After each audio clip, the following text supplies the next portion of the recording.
हो गया। नमस्कार दोस्तों, स्वागत है हमारे YouTube चैनल केम क्लासेज में। देखिए, आज हम जो चैप्टर है आपका केमिकल काइनेटिक्स स्टार्ट करेंगे। एक बहुत ही इम्पॉर्टेंट चैप्टर है, एग्ज़ाम के पर्पज़ से भी और नॉलेज के पर्पज़ से भी इसका इम्पोर्टेंस इंडस्ट्रियल और लेबोरेटरी पर्पज़ से भी बहुत अच्छा है। तो यहाँ पर हम पहले तो बात कर लेते हैं कि कितने नंबर का आता है इस चैप्टर से, जो कि आपका 12th में IC और CBSE बोर्ड से 5 to 6 मार्क्स से आता रहता है। नेक्स्ट यहाँ पर नीट और जेई में 1 से 2 क्वेश्चन यानी 4 to 8 मार्क्स का हमेशा पूछा जाता है, चाहे जिस ईयर का आप क्वेश्चन पेपर उठा लेंगे। उसके बाद हम ये बात करेंगे कि कौन से बुक को आपको फॉलो करना चाहिए। अगर आपके पास आस पास पड़ोस में किसी के पास या फिर ऑनलाइन भी आपको मिल जाएगी तो NCERT बुक मोस्ट प्रोबेबली, मतलब कि आपको NCERT बुक को फॉलो करना ही है और इसी क्वेश्चन करना ही है। इवन कि नीट में कभी ऐसा नहीं हुआ कि NCERT के बाहर का क्वेश्चन दे दे। हम इस चैप्टर में पढ़ाने के बाद, हर टॉपिक को पढ़ाने के बाद नीट के और जो बोर्ड के हैं, जेई के हैं, ये क्वेश्चंस हम जरूर सॉल्व करवाएंगे, जिससे आपको ये लगता रहेगा कि इस चैप्टर के अंदर के कौन से टॉपिक से कौन से क्वेश्चन हमेशा आते रहे हैं। ठीक, तो आज आइए हम स्टार्ट करते हैं केमिकल काइनेटिक्स।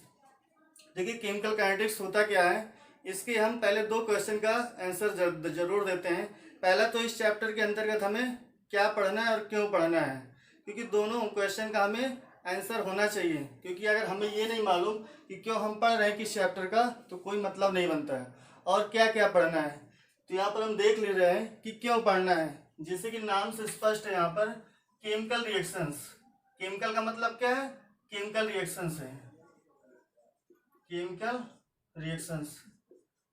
देखिए, प्लीज राइटिंग पे मत जाना, क्योंकि जरूरी नहीं कि हर टीचर की राइटिंग बहुत अच्छी बनती ही हो। तो केमिकल का मतलब है केमिकल रिएक्शन से। काइनेटिक्स का मतलब है रेट से, किसी भी रिएक्शन के रेट से मतलब है, रेट और स्पीड।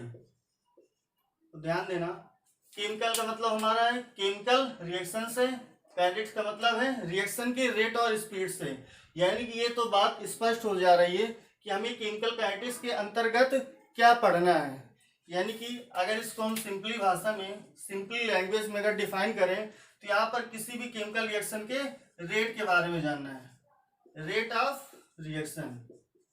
दूसरा पॉइंट हम क्या लिख सकते हैं डिफिनेशन पे, अगर रेट है तो रेट के इफेक्ट करने वाले फैक्टर्स के बारे में भी जानना चाहिए, यानी कि factors affecting rate of reaction, factors affecting rate of reaction, factors affecting rate of reaction. And अब ये रिएक्शन, उसके रेट ऑफ रिएक्शन हो गया, फैक्टर्स हो गए। अब ये रेट, इसके बाद इसकी बात करेंगे मैकेनिज्म, यानी कि कौन सी मैकेनिज्म को ये फॉलो करें, that is mechanism by which they proceed. इसके मैकेनिज्म क्या है, mechanism by which they proceed, bye which they proceed. ठीक है, प्लीज अगर आप सिंसियरली हैं, पढ़ाई के प्रति ऑनेस्ट हैं, ईमानदार हैं, तो प्लीज आप एक नोट्स अच्छी बना लीजिए, क्योंकि हम डेली एक वीडियो आपका आधे से 1 घंटे, 1 घंटे से ज़्यादा कभी वीडियो नहीं होगा, बट मोस्ट प्रोबेबली हम 30 to 40 मिनट का वीडियो अपलोड करते रहेंगे। और ये बिल्कुल टॉपिक वाइज, चैप्टर वाइज ही रहेगा। आपका ये नहीं लगेगा कि आज हम यहाँ से ये टॉपिक उठा रहे हैं, दूसरे दिन वहाँ से उठा रहे हैं, तो इससे कोई फायदा नहीं है। हम बिल्कुल एक रेगुलर वे में चैप्टर को पढ़ाएंगे, जिससे आपका कहीं कुछ लॉस नहीं होने वाला है। तो आप लोग एक अच्छी 200-250 पेज की एक नोट्स ले लीजिए, 2-3 पेन ले लीजिए कलर की, ताकि नोट्स भी साथ साथ बनाते चलेंगे, क्योंकि नोट्स अच्छा बना रहेगा तो आप पढ़ने में भी इंटरेस्ट आएगा। उसके बाद हम टॉपिक को कंप्लीट करने के बाद, चैप्टर को कंप्लीट करने के बाद जो असाइनमेंट्स होंगे, जो अच्छे क्वेश्चंस होंगे, हम उनको लिंक डिस्क्रिप्शन में सेंड कर देंगे। ठीक, उस पर सेव कर देंगे, तो आप वहां से डाउनलोड भी कर लेंगे और क्वेश्चन हम कराते रहेंगे। तो प्लीज नोट्स लेके बैठिएगा, कॉपी पेन लेके बैठिएगा। तो यहाँ पर हम डिफाइन करने जा रहे हैं केमिकल काइनेटिक्स, यानी कि the branch of physical chemistry. ये केमिकल काइनेटिक्स फिजिकल केमिस्ट्री के ब्रांच के अंतर्गत हमारा आता है।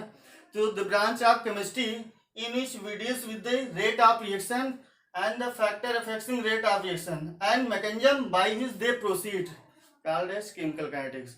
यानी कि इसका कंप्लीट डिफिनेशन है केमिकल काइनेटिक्स का। ठीक, तो ये तो हमारे बात हो गई कि केमिकल काइनेटिक्स क्या होती है और इसके अंतर्गत क्या क्या पढ़ना है। ठीक, अब बात हम करेंगे क्यों पढ़ना है। तो इसको हम रब कर रहे हैं,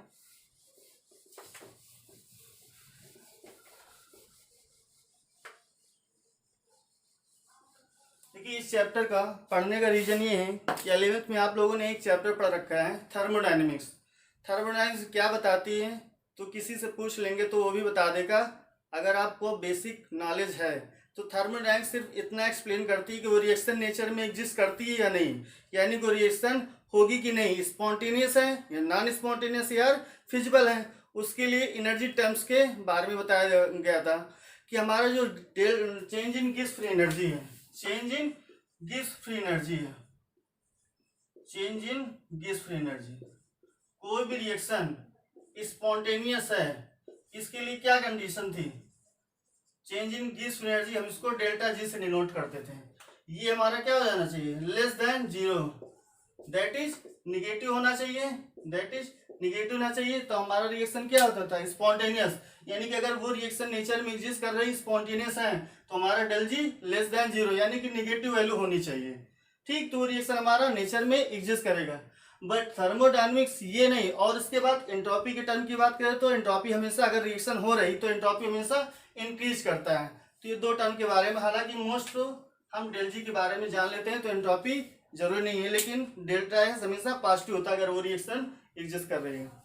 उसके बाद हम कह रहे थे कि यहाँ पर तो क्या है, अगर डेल जी मालूम हो गया तो रिएक्शन हो रही, बट ये एक्सप्लेन नहीं कर पाती थर्मोडायनेमिक्स कि वो रिएक्शन अगर हो रही है तो उसका प्रोडक्ट कितना बनेगा और वो रिएक्शन कितने टाइम में हो रही है, दैट इज उस रिएक्शन की स्पीड के बारे में कोई इंफॉर्मेशन थर्मोडायनेमिक्स एक्सप्लेन नहीं करती है, और ना ही ये बताती है कि वो कितने टाइम में हो रही है और कितना % हमारा प्रोडक्ट बनेगा। तो ये तो हमारा जरूरी होता है कि यानी अगर कोई काम हम कर रहे हैं तो कितने टाइम में कर लेंगे, कितनी स्पीड से कर लेंगे और हमारा उसका रिस्पॉन्स क्या रहेगा, तो ये जानना बहुत जरूरी होता है। तो इसलिए हमें केमिकल काइनेटिक्स ब्रांच की स्टडी करना बहुत जरूरी है।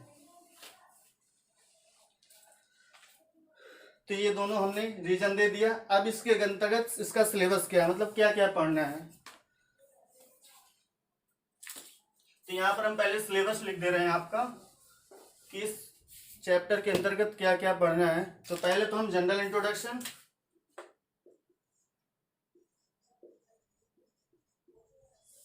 जनरल इंट्रोडक्शन, दूसरा है रेट ऑफ रिएक्शन, क्योंकि हमारा केमिकल काइनेटिक्स तो पहले हम रेट की बात करेंगे, रेट ऑफ रिएक्शन। तीसरा rate law expression, rate law expression, इसी को हम बोलते हैं rate law equation, rate equation.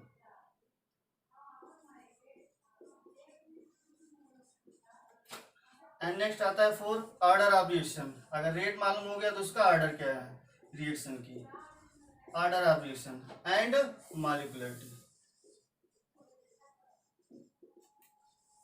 अब देखिए ऑर्डर ऑफ रिएक्शन में जो आपके सिलेबस में है जनरली हमारा जीरो और फर्स्ट ऑर्डर है, यानी जो भी क्वेश्चन अब तक आए हुए हैं बोर्ड में वो जीरो एंड फर्स्ट ऑर्डर से आते हैं। मैक्सिमम जो 90% क्वेश्चन अब तक आए हैं वो फर्स्ट ऑर्डर से आए, लेकिन इसके बावजूद भी हम जीरो फर्स्ट के अलावा भी हम सेकेंड ऑर्डर के बारे में भी स्टडी करेंगे और उसका डेरिवेशन करेंगे, और फाइनली हम nth ऑर्डर रिएक्शन पढ़ेंगे, क्योंकि nth ऑर्डर पढ़ने के बाद हमें किसी भी एक्सेप्ट फर्स्ट ऑर्डर के अलावा सभी का हम एक्सप्रेशन निकाल सकते हैं। ठीक, क्योंकि आप IIT जेईई दे रहे हैं और नीट दे रहे हैं तो वहां पर क्वेश्चन उससे आते हैं, इसलिए हमें सभी को लेके चलना है, नीट का भी और जेईई का भी और बोर्ड का भी। तो आपका ये बिल्कुल अच्छा रहेगा कि हम साथ साथ सबको लेके चलें। जीरो ऑर्डर रिएक्शन, नेक्स्ट है आपका फर्स्ट ऑर्डर रिएक्शन, देन आपका second order reaction,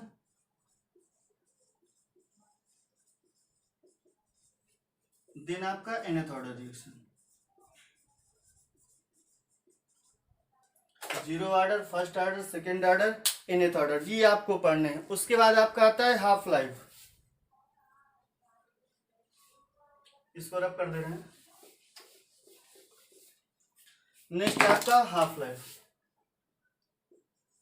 half life time या half life period, half life time, इसको टी हाफ से रिप्रेजेंट करते हैं, एंड टी एक्स टाइम, यानी कि डिकम्पोजिशन होने में कितना टाइम लग रहा है, टी एक्स टाइम, ये भी हम बात करेंगे आगे। नेक्स्ट है आपका, अब इतना चीज पढ़ रहे हैं तो डिटरमाइन कैसे करेंगे इन चीजों को। तो नेक्स्ट आपका है आप determination of determination of rate law, determination of rate law, rate constant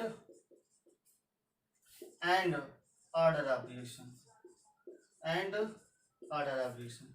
have you written?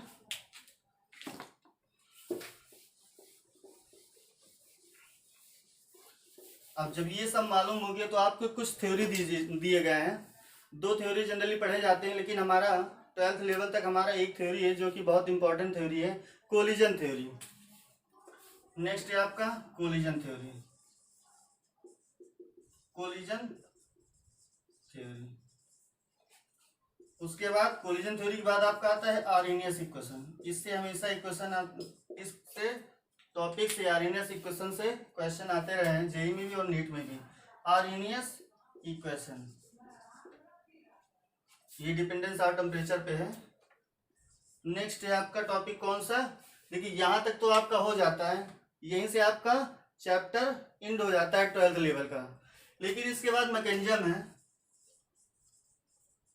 Mechanism of reaction. ठीक, इसके बारे में डिस्कशन करेंगे, ये आपका एक्स्ट्रा रहेगा। उसके बाद एक रिएक्शन है,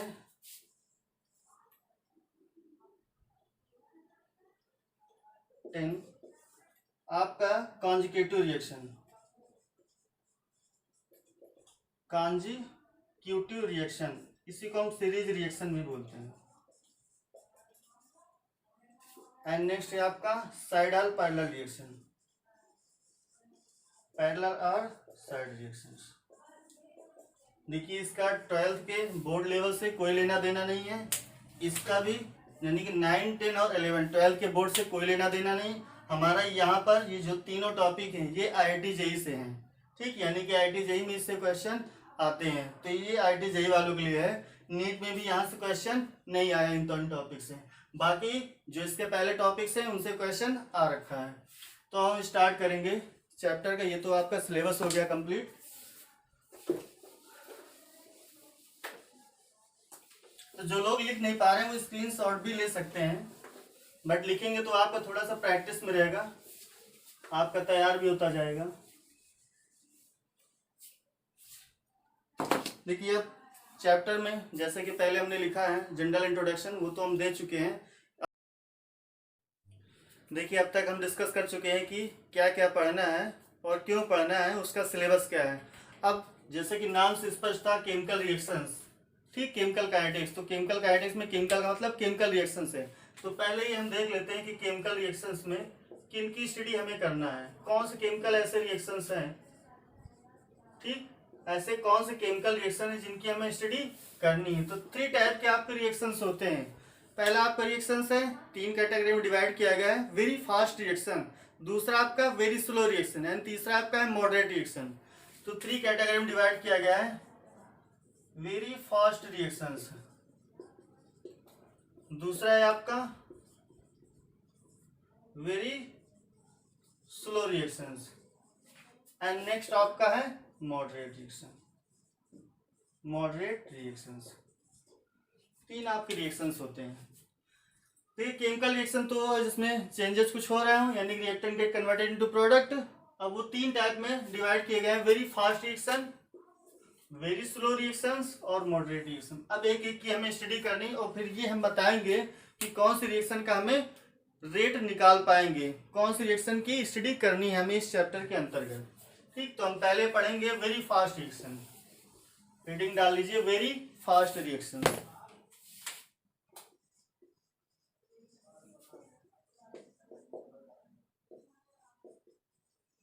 वेरी फास्ट रिएक्शन।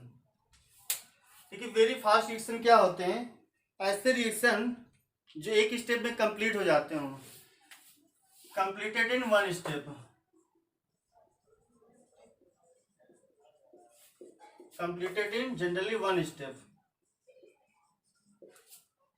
दूसरा, अगर 1 स्टेप में कंप्लीट होता है तो ये रिएक्शन बहुत ही फास्ट है, यानी कि टाइम टेकन इसका जो है टाइम इंटरवल है बहुत ही कम है। तो 2 पॉइंट याद रखना, इसका जो टाइम इंटरवल है 10⁻14 टू 10⁻16। ऐसे रिएक्शन जो इनफाइनेटेसिमली स्मॉल टाइम में हो जाते हो, कंप्लीट हो जाते हो। तो उन रिएक्शन को हम बोलते हैं वेरी फास्ट रिएक्शन।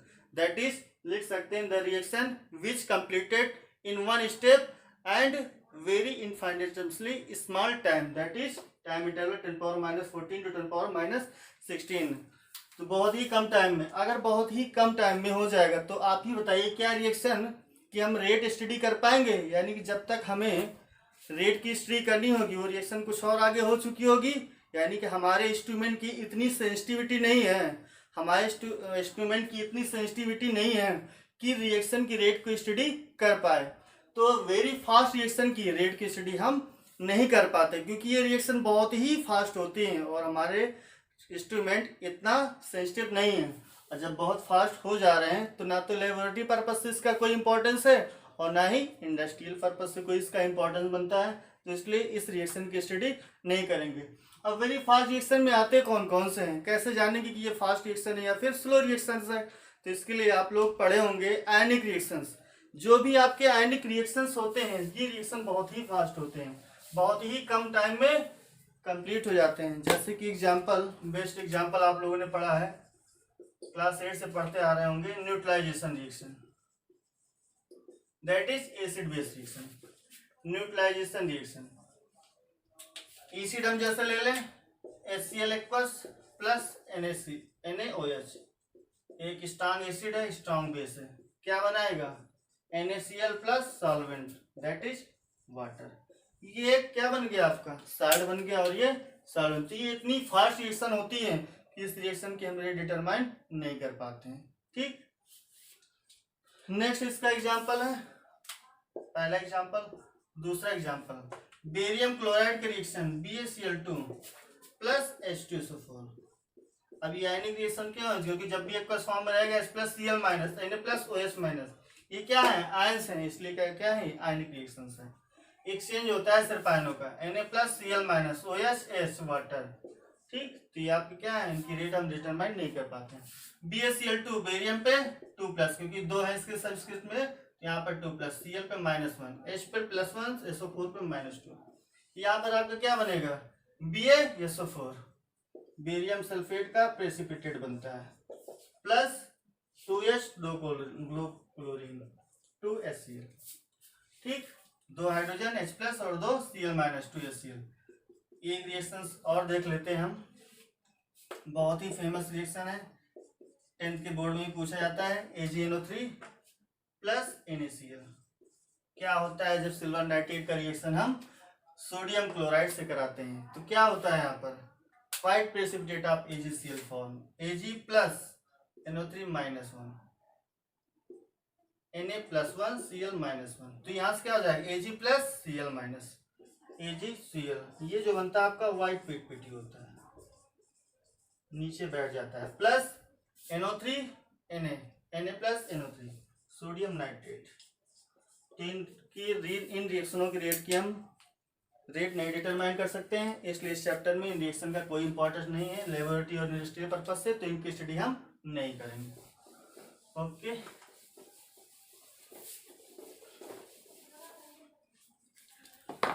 नेक्स्ट आपका आता है वेरी स्लो रिएक्शन। तो वेरी स्लो रिएक्शन अब हम पढ़ेंगे, दूसरा रिएक्शन है very slow reaction.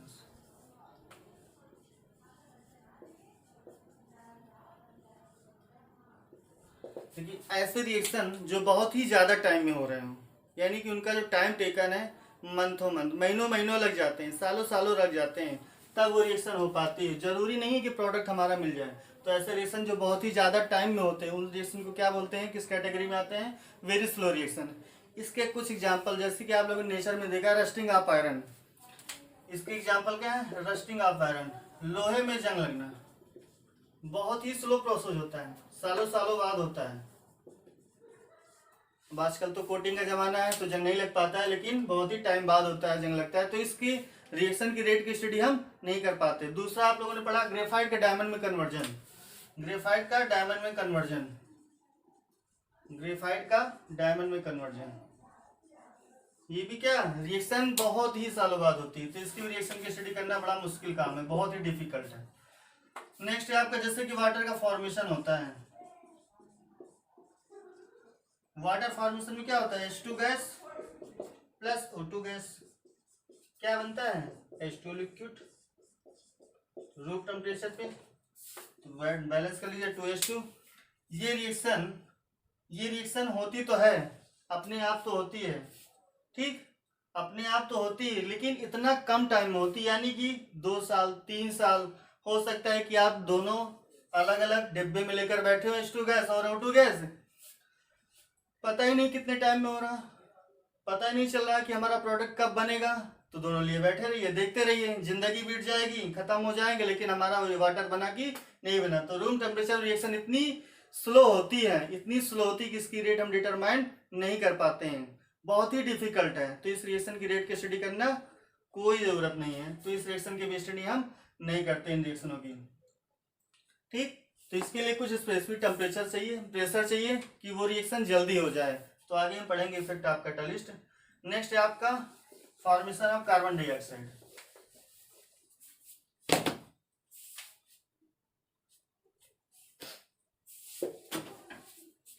Formation of carbon dioxide,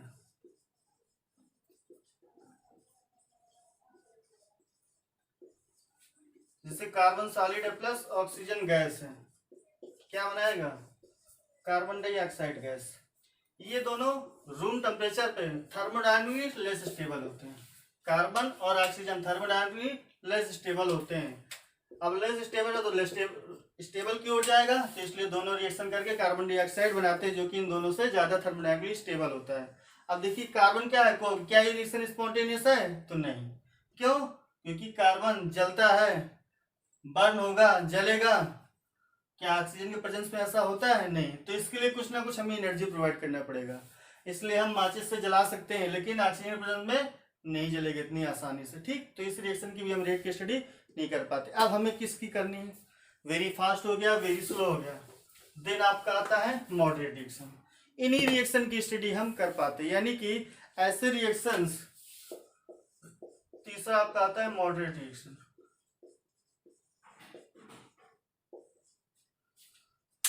ऐसे रिएक्शंस जो ना तो बहुत ही फास्ट हो रहे हैं ना ही बहुत ही स्लो हो रहे हैं, यानी reaction occurs neither very fast nor very slow, called as moderate reaction. Neither occurs neither very fast nor very slow, called as moderate reaction. तो ऐसे रिएक्शन मॉडरेट रिएक्शन बोलते हैं। जैसे कि इसके एग्जांपल हैं, decomposition of hydrogen peroxide H2O2। यहां पर जब H2O2 डीकम्पोज होता है तो क्या बनाता है, H2 water plus H2 plus oxygen, balance कर लीजिए, तो 2 बैलेंस हो गया। तो डीकम्पोजिशन ये एक मॉडरेट की कैटेगरी में आता है, इसलिए इस रिएक्शन की स्टडी हम कर पाते हैं। दूसरा एग्जांपल लिख लीजिए, बहुत ही एग्जांपल है जो कि नीट में 2 बार आया है, इसका रेट डिटरमाइन करना आगे भी हम करेंगे। N2 plus 3H2 gives 2NH3। ऐसे बहुत सारे रिएक्शंस हैं जो कि मॉडरेट की कैटेगरी में आते हैं, और इन्हीं रिएक्शन की रेट की हम स्टडी करेंगे। फिर डीकम्पोजिशन और आता है, डीकम्पोजिशन ऑफ N2O5, एस्टर का हाइड्रोलिसिस। तो बहुत सारे ऐसे रिएक्शन है, PCl5 का फॉर्मेशन, तो वो सब की हम स्टडी कर पाते हैं। तो इसमें उसके अलावा दोनों के अलावा जो भी आएंगे वो मॉडरेट में आएंगे, तो इनकी रेट की हम स्टडी कर पाते हैं।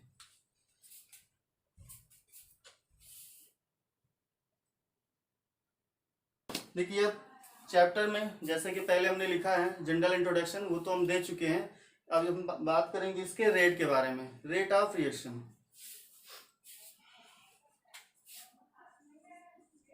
तो हेडिंग डाल लीजिए आप लोग, रेट ऑफ रिएक्शन। लेकिन रेट को हम कोरिलेट करेंगे, क्योंकि बचपन से आप लोग पढ़ते आए हैं term speed, that is velocity. Speed equal to क्या होता है, distance upon time, distance upon time taken.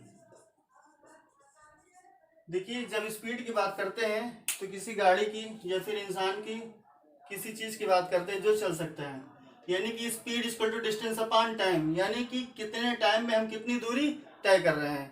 तो जब स्पीड को डिफाइन करते हैं आप लोग तो क्या होता है, डिस्टेंस पर यूनिट टाइम, डिस्टेंस पर यूनिट टाइम। जब हम डिस्टेंस पर यूनिट टाइम बोलते हैं तो ये तो किसके लिए है, जब स्पीड डिटरमाइन करते हैं किसी गाड़ी की या फिर ट्रेन की या फिर किसी इंसान की। तो बट यहाँ पर भी क्या है, ना तो इंसान है ना कोई ट्रेन गाड़ी है, तो यहाँ पर हम किसकी रेट डिटरमाइन करना है, केमिकल रिएक्शन की। तो पहले तो यहाँ पर हम रिप्लेसमेंट की इस स्पीड को जो केमिकल रिएक्शन के लिए टर्म दिया गया रेट, यानी केमिकल रिएक्शन की हम जो बात करेंगे वो रेट है। नेक्स्ट है आपका डिस्टेंस, डिस्टेंस को हम रिप्लेस किससे करेंगे, कंसंट्रेशन, कंसंट्रेशन, और टाइम तो रहेगा ही।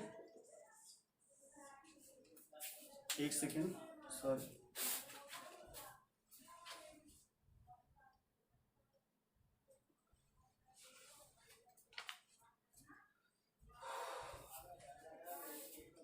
देखिए स्पीड को हम रेट से डिटरमाइन कर रहे हैं, रेट हम बता रहे हैं, रिप्लेसमेंट करना है distance concentration upon time, time तो वही रहेगा, डिस्टेंस को हम कंसंट्रेशन से रिप्लेस कर रहे हैं। यानी कि अगर केमिकल रिएक्शन की बात करें तो वहां पर रेट का डेफिनेशन क्या हो जाएगा, यानी रेट को हम कैसे डिफाइन कर सकते हैं, change in concentration of any of the, किसका हो सकता है, रिएक्टेंट का और प्रोडक्ट का, यानी कि change in concentration of any of the reactant और any of the product per unit time, यानी कितनी टाइम में रिएक्टेंट के या फिर प्रोडक्ट के कंसंट्रेशन में कितना चेंजेस हो रहा है, वो हमारा क्या होगा रेट। यानी कि रेट को डिटरमाइन करने के लिए कंसंट्रेशन में कितना चेंजेस है वो हमें मालूम हो जाए और कितने टाइम में हो रहा है, ये अगर हमें मालूम हो जाए तो हम किसी भी रिएक्शन का रेट बता सकते हैं। ठीक, तो रेट के लिए हम यहाँ पर डेफिनेशन लिख रहे हैं, हालांकि समझ में आ रहा होगा आप लोगों को। आप लोग प्लीज कमेंट करना ना भूलें, अगर नहीं समझ में आया तो बिल्कुल बता दीजिएगा कि सर ये टॉपिक नहीं आया, ताकि हम आपका फीडबैक देख सके और आपके क्वेश्चन को सॉल्व कर सके। ठीक, क्योंकि हमारा यही तरीका है, क्योंकि जब तक आप कमेंट करेंगे नहीं, लाइक करेंगे नहीं, सब्सक्राइब करेंगे नहीं, हम आपको नहीं जान सकते कि आपको मेरा पढ़ाया हुआ समझ में आ रहा कि नहीं आ रहा है। तो प्लीज ये आपसे हम्बल रिक्वेस्ट है कि कमेंट जरूर करें। तो रेट ऑफ रिएक्शन की डेफिनेशन क्या हो जाएगी, the change in concentration of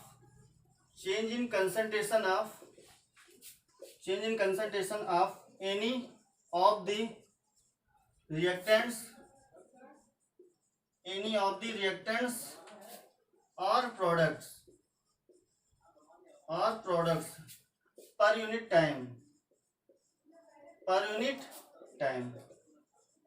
is called as rate of reaction। तो ध्यान देना, change in concentration of any of the reactant or product per unit time called as rate of reaction।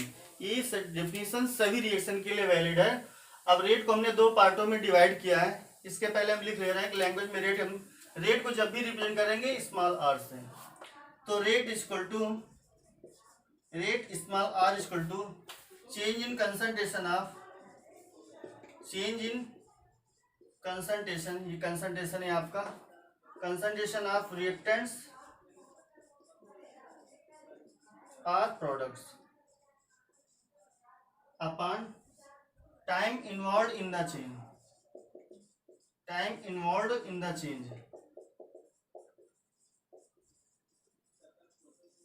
ठीक।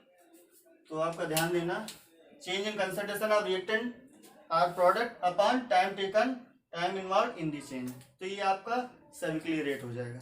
अब rate को दो कैटेगरी में divide किया है, एक तो पहला average rate of reaction and next है आपका इंस्टेंटेनियस रेट ऑफ रिएक्शन। दोनों में डिफरेंस क्या है, फिर ये जानेंगे कि दोनों में मोर बेटर कौन है, यानी कि बहुत अच्छा कौन है। तो दोनों के पहले पढ़ लेते हैं कि एवरेज रेट क्या है और इंस्टेंटेनियस रेट क्या होता है, उसके बाद हम बताएंगे कि दोनों में बेटर कौन सा है।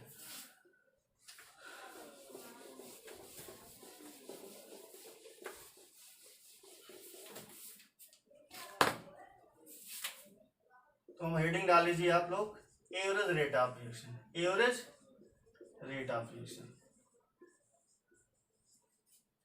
ऑफ रिएक्शन को हम small R A V G से रिप्रेजेंट करेंगे। देखिए डेफिनेशन में सब कुछ वही रहेगा, ओनली चेंजेस जो होगा वो सिर्फ टाइम में चेंजेस होगा। यानी कि कभी भी एवरेज की बात करते हैं तो एवरेज की बात के लिए हमें कम से कम 2 टाइम पे अलग अलग कंसंट्रेशन चाहिए। डिफरेंट टाइम पे डिफरेंट कंसंट्रेशन। यानी कि जब भी चेंज की बात करेंगे, मान लेते हैं कि टाइम T1 में कंसंट्रेशन कुछ रहा होगा और टाइम T2 पे कंसंट्रेशन कुछ रहा होगा, तो यहाँ पर जो भी बात करेंगे चेंजेस की बात करेंगे। जब चेंजेस थोड़ा सा ज़्यादा होता है तो हम एवरेज की बात करते हैं कि 10 सेकंड पे क्या था, उसके बाद 1 मिनट पे क्या हो गया, 2 मिनट में क्या हो गया, 3 मिनट में क्या हो गया, और उस पर कंसंट्रेशन क्या है। ठीक, तो यहाँ पर चेंजेस की बात करेंगे तो डिफिनीशन इसका क्या है, the change of concentration of any of the reactant और प्रोडक्ट। वहां पर हम पर यूनिट टाइम लेते थे, यहाँ पर क्या लिखेंगे, over a specified interval of time. यानी कि change of concentration of any of the reactant और product over a specified interval of time is called as average rate of reaction. तो यहाँ से इसका डिफिनीशन हो जाएगा, the change in concentration of any of the reactant or products over a specified interval of time,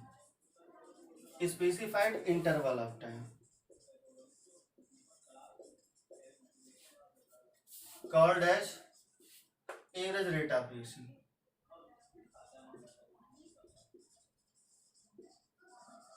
average rate of reaction, तो ये इसकी definition हो जाएगी और इसको हम लिखेंगे R average equal to change in concentration of reactants और products upon time interval. Time वहां पर इंटरवल लिखे थे, यहाँ पर time interval for the changes के लिए कितना टाइम इंटरवल लगा है, तो ये आपका हो जाएगा। तो यहाँ से याद रखना, change in concentration of reactant और product upon time interval for the change.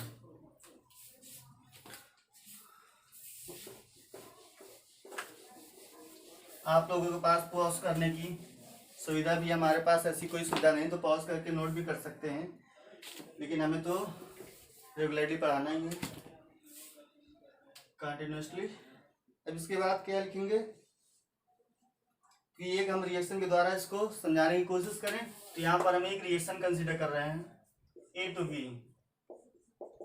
ठीक, एक रिएक्शन है हमारा A to B। अब देखिए, अगर इधर क्या होता, लेफ्ट हैंड साइड में रिएक्टेंट और इधर क्या होता है प्रोडक्ट। जब भी चेंजेस की बात करेंगे तो चेंजेस में क्या होता है, या तो डिक्रीज होगा या फिर इंक्रीज होगा। अब डिक्रीज किसका होगा, इंक्रीज किसका होगा। जब भी कोई रिएक्शन प्रोसीड होगी तो रिएक्टेंट हमेशा क्या होगा, डिक्रीज होगा, क्योंकि ये डिक्रीज नहीं होगा तो प्रोडक्ट तो बनेगा नहीं, क्योंकि टाइम t बराबर 0 पर, यानी कि 0 टाइम पे अगर कोई रिएक्शन नहीं हो रही है तो हमारा रिएक्टेंट क्या है, पूरा है, यानी कि हमारा प्रोडक्ट नहीं बनेगा। लेकिन यहाँ पर अगर टाइम बढ़ता गया तो हमारा प्रोडक्ट बनना फॉर्मेशन इंक्रीज करेगा, यानी टाइम अगर बढ़ेगा तो यहाँ से रिएक्टेंट क्या होगा आपका, घटेगा, और प्रोडक्ट क्या होगा आपका, बढ़ेगा। यानी कि अगर रिएक्टेंट और प्रोडक्ट के टर्म में एवरेज रेट लिखना हो तो हम कैसे लिख सकते हैं, यानी कि किसी का रिएक्शन का एवरेज रेट लिखना हो, average rate that is R average equal to change क्या, अगर हम रिएक्टेंट के लिख रहे हैं तो decrease in concentration of reactant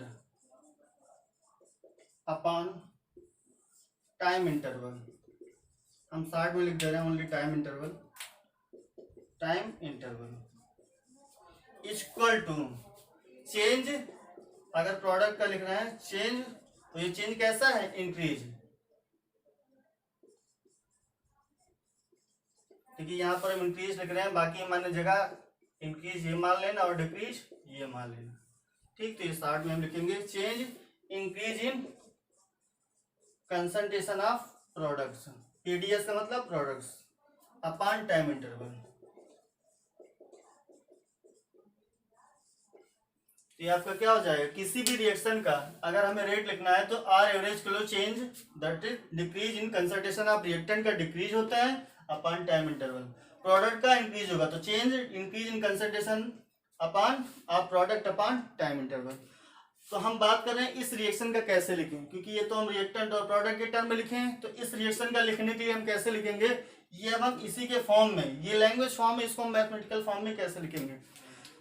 जब भी बात करते हैं एवरेज की, तो हमने कहा था कि दो टाइम पे डिफरेंट कंसंट्रेशन, तो हम इसके लिए मान ले रहे हैं कि टाइम t1 पर हम मान रहे हैं कि initially at time t1 equal to 0 मान सकते हैं, या फिर हम जनरल कंसीडर कर रहे हैं एट टाइम t1 पे the concentration of reactants A equal to A1। ठीक, यानी कि जो टाइम t1 पे कंसंट्रेशन कितना है A1, तो हमारा टाइम t2 पे कितना हो जाएगा A2। यानी कि अगर अब टाइम इंटरवल की बात करें दोनों से, तो टाइम इंटरवल कितना हो जाएगा, टाइम इंटरवल डेल्टा टी से हम डिनोट करेंगे चेंजेस, और फाइनल जब भी टाइम इंटरवल की बात करते हैं तो चेंजेस की बाद करते हैं, तो फाइनल माइनस इनिशियल यानी कि t2 माइनस t1। इसी तरह कंसंट्रेशन का change in concentration of reactant, A क्या हो जाएगा आपका, delta A equal to A2 minus A1। देखिए ये तो रिएक्टेंट है, सिंपली ए लिखेंगे तो रिएक्टेंट है, बट इसी को कंसंट्रेशन में लिखना है तो स्क्वायर ब्रैकेट में, यानी कि स्क्वायर ब्रैकेट में हम लिखते हैं, तो ये क्या हो जाता है, this is reactant A and concentration of A. तो ये याद रखना, कंसंट्रेशन के लिए हमेशा हम स्क्वायर ब्रैकेट का यूज करते हैं।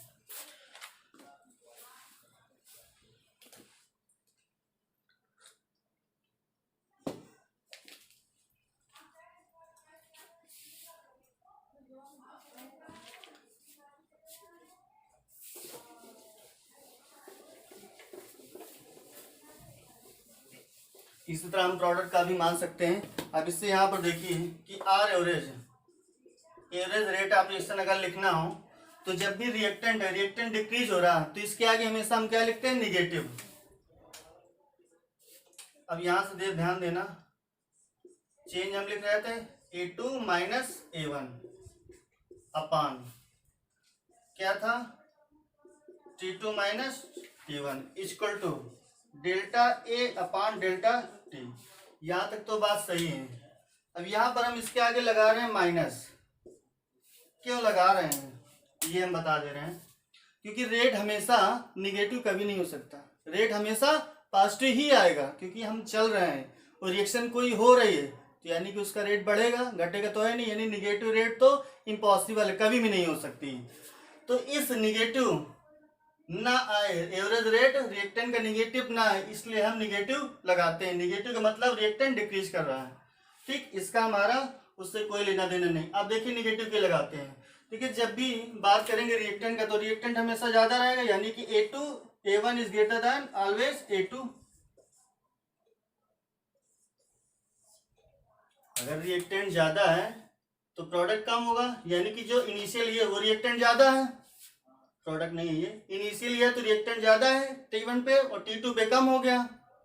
तो यहाँ पर ध्यान देना, जो A1 है, A1 क्या हो जाएगा, अगर ये ज्यादा है तो हमेशा वैल्यू क्या आएगा, निगेटिव, और जब निगेटिव आएगा तो निगेटिव ऑलरेडी ये पहले से है, ये टोटल वैल्यू कितनी देगी, निगेटिव, क्योंकि A1 बड़ा है, आगे इसके क्या लगा है, निगेटिव, तो यानी ये निगेटिव वैल्यू देगी। और निगेटिव को मिनिमाइज करने के लिए, क्योंकि रेट हमेशा पॉजिटिव होता है, तो निगेटिव पॉजिटिव हो जाएगा, कैंसिल आउट हो जाएगा, मल्टीप्लाई करेंगे तब भी पॉजिटिव। तो इसलिए हम जब भी रिएक्टेंट का लिखेंगे एवरेज रेट, उसके आगे हमेशा हम निगेटिव साइन लगाएंगे। बट प्रोडक्ट के केस में ऐसा नहीं, क्योंकि प्रोडक्ट बन रहा है, बढ़ रहा है, तो उसके लिए हमेशा क्या यूज करेंगे, साइन पॉजिटिव। यानी कि ये तो किसके हो गया, फॉर रिएक्टेंट्स। आर एवरेज किसके लिए, फॉर प्रोडक्ट्स। तो इसके लिए हो जाएगा आपका delta B upon delta T. Positive लगाइए या ना लगाइए, नो प्रॉब्लम, कोई मतलब नहीं बनता है पॉजिटिव लगाने का। तो ये आपका हो गया प्रोडक्ट का और ये हो गया आपका रिएक्टेंट का। तो फाइनली इस तरह का हम रेट एक्सप्रेशन लिख रहे हैं। अब यहाँ पर हम कुछ एग्जांपल देख ले रहे हैं।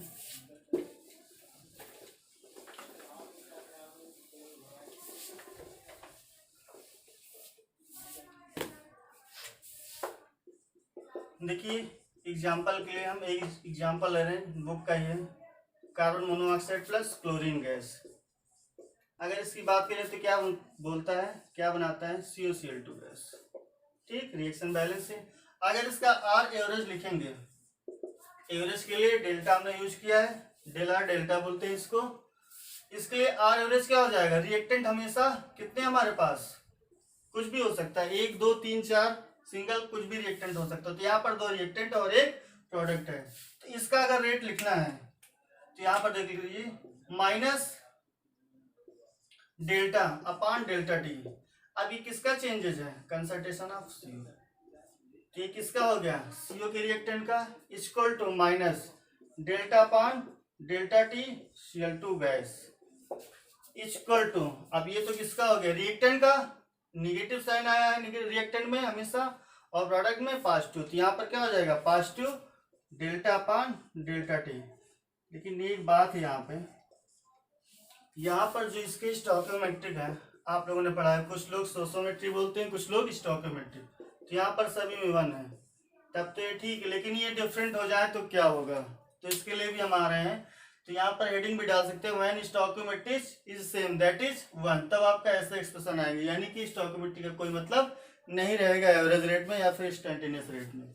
नेक्स्ट आते हैं, दूसरा एग्जाम्पल लेते हैं और इससे एक्सप्लेन करते हैं। एक एग्जाम्पल और लिख लीजिए सेम स्टोइकोमेट्री का, आप लोगों ने पढ़ा रखा है पीसी। देखिए एक और एग्जाम्पल हम ले रहे हैं एवरेज रेट का, PCl5 gives PCl3 plus Cl2 gas. इसका अगर एवरेज रेट निकालना है तो आर एवरेज इक्वल टू क्या ले सकते हैं, रिएक्टेंट है तो माइनस आएगा, प्रोडक्ट है तो प्लस आएगा, ये भी प्रोडक्ट है प्लस आएगा, that is minus delta upon delta T of PCl5 equal to minus delta upon plus रहेगा क्योंकि ये एक ही रिएक्टेंट है, product PCl3, delta upon delta T PCl3 equal to plus delta upon delta T Cl2 gas. ठीक, तो हमारा क्या हो जाएगा, PCl5 का डिकम्पोजिशन जो होगा PCl3 Cl2 में, इसका रेट ये हो जाएगा। अब देखिए आप लोगों के दिमाग में एक क्वेश्चन आ रहा होगा कि सर यहाँ पर तो ये दोनों पॉजिटिव, यहाँ पर हमने इक्वल क्यों लिखा है, तो इसका भी हम रीजन देंगे। ठीक, यहाँ पर जो भी रिएक्शंस होती हैं, जो भी रिएक्शंस होती है वो इक्वल मिक्सचर में होती है, इक्वल अमाउंट ऑफ मिक्सचर में होती है। तो इसके लिए क्या होता है, एक्सटेंट ऑफ रिएक्शन सभी का सेम होता है, इसलिए हमारा जो रेट है हमेशा इक्वल लिखते हैं। अब ये एक्सटेंट ऑफ रिएक्शन क्या होता है, तो हम नेक्स्ट लेक्चर में आपको एक्सटेंट ऑफ रिएक्शन बताएंगे कि हम क्यों रेस्ट इंस्टेंटेनियस रेट को सभी को इक्वल लिख रहे हैं। इसके बाद हम एवरेज रेट और इंस्टेंटेनियस रेट के कुछ क्वेश्चंस कराएंगे जो कि बोर्ड में, नीट में और जेई में आ रखे हुए हैं या फिर कभी भी आ सकते हैं। तो ऐसे क्वेश्चन हम कराएंगे। तो आज के लिए हम इतना रखते हैं। Thank you. नेक्स्ट हम लेक्चर में मिलेंगे instantaneous rate and rate law expression के साथ। Thank you.